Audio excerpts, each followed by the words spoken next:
अगर आपके आईफ़ोन में भी कोई भी अकाउंट ऐड नहीं हो रहा, जब भी आप अकाउंट ऐड करने की कोशिश करते हैं, गूगल अकाउंट या कोई भी दूसरा अकाउंट, तो आप अकाउंट ऐड नहीं कर पा रहे, तो चलें देखते हैं कि हम इस इश्यू को किस तरह से सॉल्व कर सकते हैं। जैसे कि मैं यहाँ मेल ओपन करता हूँ, ओपन करने के बाद अकाउंट में जब जाऊँगा, तो यहाँ पर आपको ऑप्शन ही नहीं मिलता कि आप कोई अकाउंट ऐड कर सकें। तो चलें देखते हैं कि हम इसे किस तरह से ठीक कर सकते हैं।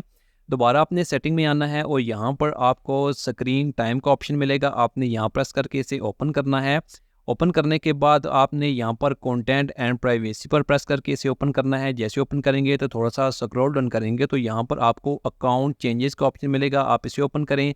यहाँ पर आपने पिन टाइप करनी है और इसके बाद आपने यहाँ से इसको अलाउ करना है। अलाउ करने के बाद दोबारा आप सेटिंग में जाएँ। जैसे कि मैं दोबारा सेटिंग में जाकर आपको चेक करवाता हूँ। सेटिंग ओपन करने के बाद जैसे ही आप मेल में जाएंगे, मेल ओपन करने के बाद यहाँ पर आप अकाउंट पर जब प्रेस करेंगे तो इसके बाद आपको यहाँ पर ऐड अकाउंट का ऑप्शन मिल जाएगा। आप देख सकते हैं यहाँ पर गूगल अकाउंट, याहू अकाउंट या कोई भी दूसरा अकाउंट आप ऐड कर सकते हैं। तो आप इस तरह से इस इशू को बहुत आसान तरीके से सॉल्व कर सकते हैं। Thanks for watching this video.